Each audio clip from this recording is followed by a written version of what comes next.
গরুটা নিজে খেলেও কি কোরবানি হবে? কোরবানির গোশত কতদিনের মধ্যে খাওয়া উচিত? সারা বছর কোরবানির গোশত ফ্রিজে রেখে খাওয়া উচিত কি?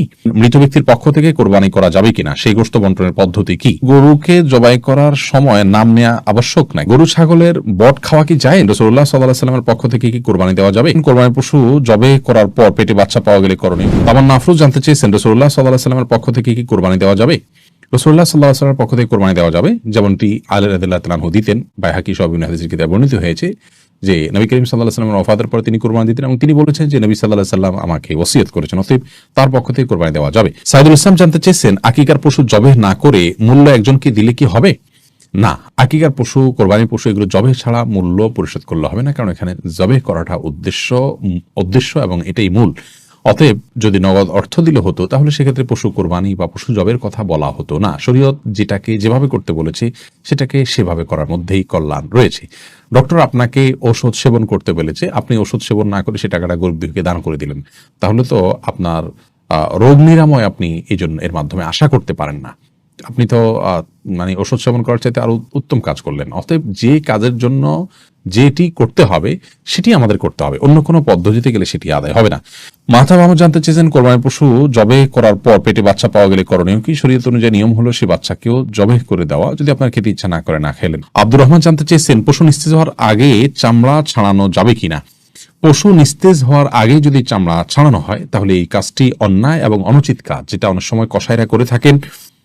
একাধিক পশুর কাজ তারা ধরেছেন, সেজন্য তারা এটি করে থাকেন। আগে থেকে কসাইদের সাথে এই বিষয়গুলো নিয়ে বোঝাপড়া করে নেওয়া উচিত এবং কোনো অবস্থাতেই আপনার পশুকে এভাবে কষ্ট দেওয়া উচিত না।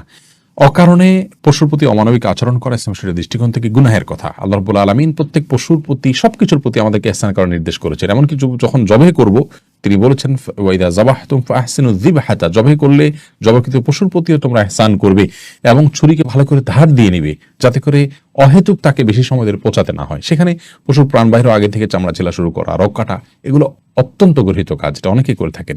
আমরা যথাসম্ভব নিজের জায়গা থেকে সাবধান থাকবো ইনশাআল্লাহ বিদিনিল্লাহ। রোদেলা রিসান ভুঁইয়া আপনি জানতেছেন, গরু ছাগলের বট খাওয়া কি জায়েজ? জি, এটা সম্পূর্ণ জায়েজ, তবে এটা যার যার রুচির ব্যাপার। কারোর যদি ভালো লাগে তিনি খাবেন, কারোর ভালো না লাগলে তিনি খাবেন না, একান্তই তার ব্যাপার। আপনি মুবারক জানতেছেন, হুজুর গরুকে জবাই করার সময় নাম নেওয়া আবশ্যক নাকি? না, গরু জবাই করার সময় নাম নিতে হবে এরকম কোনো বাধ্যবাধকতা নেই। আমরা অনেকে মনে করি যে গরু জবাই করার সময় নামের তালিকা ধরে পাঠ করতে হয়, এটা কোনো আবশ্যক কিছু না। বিধায় এটাকে আমরা আবশ্যক মনে করব না। এটাকে আবশ্যক মনে করলে বরং সেটি সমস্যা হবে। তবে হ্যাঁ, জবাই করার আগে আমরা যাদের পক্ষ থেকে কোরবানি করছি তাদের কথা উল্লেখ করে বলি, আল্লাহ এটা অমুক অমুক অমুক অমুক তাদের তরফ থেকে কবুল করুন।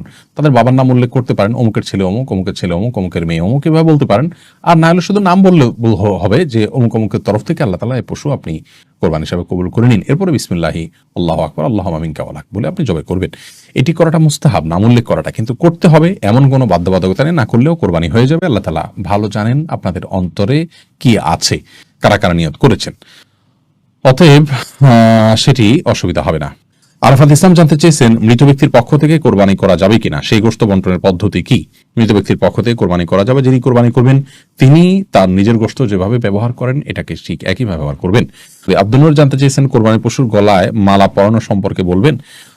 মালা পরিয়ে যদি নিজের জাহির করা হয় যে আমার কোরবানির পশু এটি, মানুষ জানবে, এবং অনেকে আপনার ফুলের মালা ডালা ইত্যাদি পরিয়ে থাকেন মানুষের দৃষ্টি আকর্ষণ করার জন্য, এই কাজগুলো অনুচিত, অন্যায় এবং নিজের নিয়তের বিশুদ্ধতা যেটি আছে তার পরিপন্থী কাজ, এগুলো করা উচিত নয়।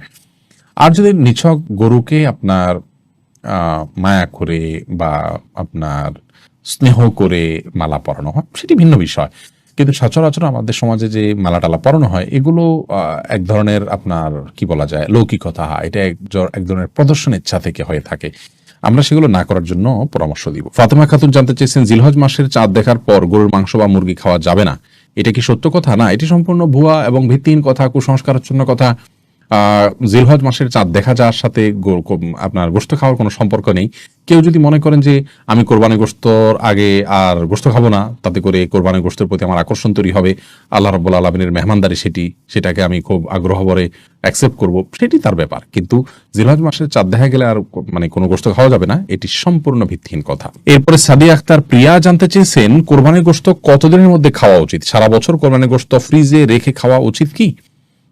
বল সাদিয়া, কোরবানির গোশত ফ্রিজে রেখে আপনার খেতে হবে এমন কোনো বাধ্যবাধকতা নেই। আমরা এটা কিছুদিন খেলাম, এটা দিয়ে আমাদের 6 মাসের গোশত কেনার কাজ সারলাম, এমনটি করাটা জাস্ট মানে কোরবানির সাথে যায় না, অনুচিত এটুকু বলতে পারি। কিন্তু এরকম কোনো সীমানা বলে দেয়নি শরীয়ত যে এর বেশি রাখা যাবে না। কেউ যদি 6 মাস 8 মাস রেখেও খায় তার কোরবানি হয়ে যাবে ইনশাআল্লাহ বিইذনিল্লাহ। কিন্তু এটাকে দিয়ে আমার পরবর্তীতে গোশত কেনা থেকে আমি বেঁচে গেলাম, এটা দিয়ে সারলাম, এই মানসিকতা রেখে অনেকে কোরবানি দেন, সেটা উচিত না। বাট আপনি চাইলে যে কোনো সময় পর্যন্ত রেখে এটি খেতে পারেন। জামিল আহমদ মাহদি আপনি জানতে চেয়েছেন কোরবানি দেওয়ার পর গোশত 3 ভাগ না করে পুরোটা নিজে খেলেও কি কোরবানি হবে?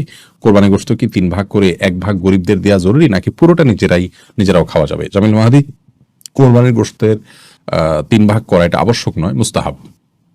আল্লাহ রাব্বুল আলামিন কোরআন কারীমে যেহেতু 3টা শ্রেণীর কথা বলেছেন, ফাকুলু মিনহা ওয়া আত'আমুল কানিআ ওয়াল মু'তাররা, অন্য আয়াতে আল্লাহ বলেছেন ফাকুলু মিনহা ওয়া আত'আমুল বাঈসাল ফাকির। তো এই নির্দেশনাগুলো থেকে বোঝা যায় যে আল্লাহ রাব্বুল আলামিন 3টা শ্রেণীতে আমাদেরকে আপনার কোরবানি গোশতকে বন্টন করার জন্য নির্দেশনা দিয়েছেন, কিন্তু এটি কোনো আবশ্যিক নির্দেশ নয়। যার কারণে কেউ যদি এটাতে একটু হেরফের করেন, যেমন নিজে একটু বেশি রাখলেন, গরিবকে একটু কম দিলেন, অথবা গরিবকে একটু বেশি দিলেন, নিজে কম রাখলেন, অথবা সবগুলো গরিবকে দিয়ে দিলেন বা প্রতিবেশীকে দিয়ে দিলেন, তাতে কোরবানি হয়ে যাবে। একটু হেরফের করলেও কোরবানি হয়ে যাবে। এটার সাথে কোরবানি শুদ্ধ অশুদ্ধ হওয়ার বিষয়টি আসলে নির্ভর করে না। আমরা এটাকে যতটা খুব সিরিয়াস